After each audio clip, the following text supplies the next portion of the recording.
Hello, my brothers and my sisters. How you all doing? Hello, my Arsenal future rights.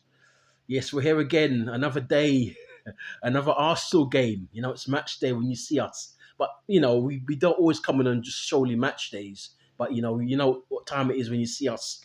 Doing a preview or review of a match, especially if we're doing a preview. That means that we've got a game coming up. Reviews after the match. I'm actually going to do this game I'm actually going to do this game before I do the preview of the match we're going to play later on against Crystal Palace, Arsenal versus Crystal Palace in the Caribou Cup. I think we're at the quarterfinal stage, and the winners of this match plays against Chelsea in the semi-finals. Chelsea are waiting for us in the semi-finals, so we have to win this game at the Emirates. But I'm going to talk about that game later. First of all, our game against Everton last week Saturday night. It was an appalling game. I think Arsenal played really poor.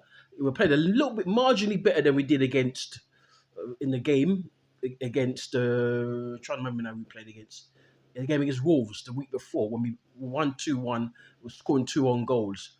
We were poor in that game. I think that's one of the poorest I've ever seen Arsenal play. And I think I mentioned that in the match review a week or so ago.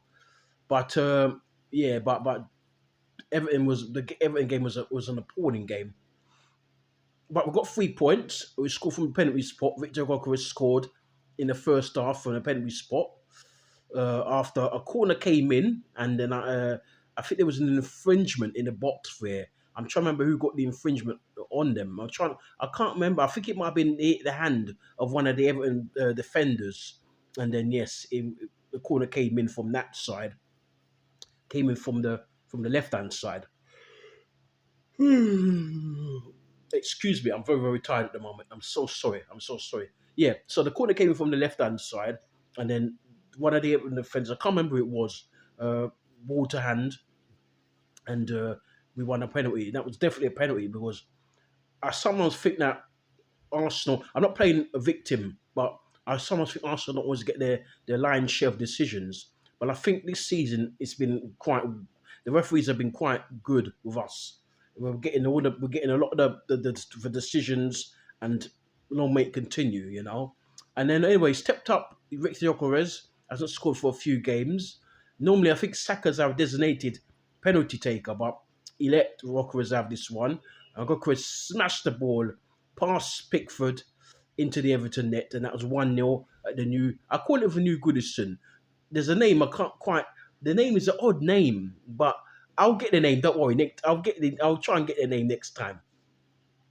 But yeah, it's an odd name. It's like an old fashioned name that they give to the ground. They should really bring it more up to date and make it a more modern sounding name. But anyway, that's their problem. That's not our problem. Uh, yeah, and so we won 1-0, but it was not a very, very good game. Um, you know, we had a few chances. We created some chances. Trossard had a chance. I think also he hit the post as well. So did Zubamendi hit the post as well. But really, Arsenal, what we should have done after we scored that first goal from the penalty spot, we should have gone on to try and score a couple more goals, and then so we could take some players off to rest some players and to give some players some game time because people like Madueke, since he scored those belters against Club Rouge a couple of weeks ago, he hasn't seen pitch. So we need to learn to kill teams off. We're good enough to do that. A team like Everton, they shipped 4 goals against Newcastle recently, and the Spurs beat them 3-0 a couple of months ago as well. So we should be going up there with a similar, mindset to go and get a couple of goals, so we could take players off and give them a rest, and bring players on. We need game time. We need some football in their legs, so, as it were. But anyway, I'm still happy because we won the game, and 3 points is still 3 points. And we go back to 2 points ahead of City because before the game, I'm sure many of you know now, before the game, City had beaten up West Ham 3-0 at the Etihad. So they went 1 point ahead of us, you see. And so now we're winning this game against Everton at the new Goodison Park, in inverted commas. Yeah, we go back to 2 points ahead. It's going to be neck and neck, and City look really, really good. They've got players who are balling. They've got Ryan Shirky who's balling. They've got Reinders who's balling. I really like Reinders. I wish Arsenal had signed him. I really, really like him. I think he's better than Zubamendi. They're playing similar positions, similar attributes, but I prefer Randers. He's an excellent baller. And then Shirkin, and of course the big man up front, Haaland, can't stop scoring. Scored 2 goals against West Ham on Saturday. So we've got to be. Of course, before I forget, Phil Foden is balling again as well. He's playing the best football for probably the first time in about maybe a couple of seasons.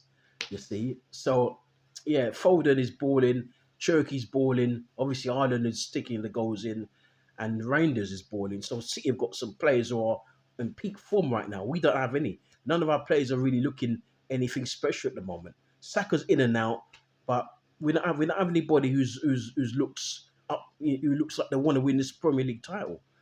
With the exception of Declan Rice, obviously. Declan Rice is an exception to the rule because he's always playing well. I don't think I've ever seen him have a bad game for Arsenal. Never. The lowest I've ever rated him is probably a 6. But for me, every week he's normally anything between a 7 and a 9, and in some cases a 10. So there you go. So we've got the 3 points, and I think our next game, if I'm not mistaken, our next game is against Brighton, another bogey side who've got quite a decent record at the Emirates. They've won there quite a few times at the Emirates. And I'm expecting another hard game from them.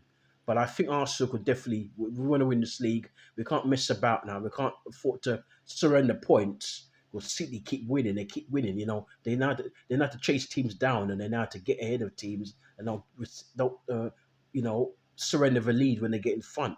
And then we still got to go to the Etihad. That's another thing again. We still got to go to the Etihad later on. I think we play them sometime. I think I was told it's February, I think. Anyway, so it won't be easy, and they'll be waiting for us. We've got to go there and try and get a win. I don't want us to go there and sit behind the ball and try and get a point. I want us to go at them and try and get a win. It's about bloody time. We've not went up there for 10 years. So we need to go up there and see if we can get 3 points. Defend well. By then, we should have Gabriel back. And hopefully, we might get 1 or 2 additions in the January window, even though I don't think so. But we never know, we might do, even if it's one. And we've been linked with Semenyo, but I'll talk about that sometime down in a week and into next month. Oh yeah, before I forget, next month we'll be doing transfer, not daily like AFTV and others, but we'll be doing if there's any news or any essential gossip around transfers for Arsenal, then we'll come on here and then we'll talk about it. And then if we're strongly linked with somebody and it seems like it could happen, yeah, or even if it's 50-50, we'll come in here and we'll talk about it, do a profile of the player in question, and then let you know what how it benefits us and so on. And we'll be doing that. It won't be every day, but we'll try and do it at least a couple of times a week. But whenever we're linked with somebody, I'll come in here and mention it. Anyway, guys, don't forget to like the video, subscribe to the channel, leave your comments down below. Hype the video as well, because hyping helps a lot. And you take care of yourselves. And 3 points. We're not playing well at the moment, but 3 points is still 3 points. You take care, guys, and I'll see you later with the preview of the Crystal Palace game. Adios.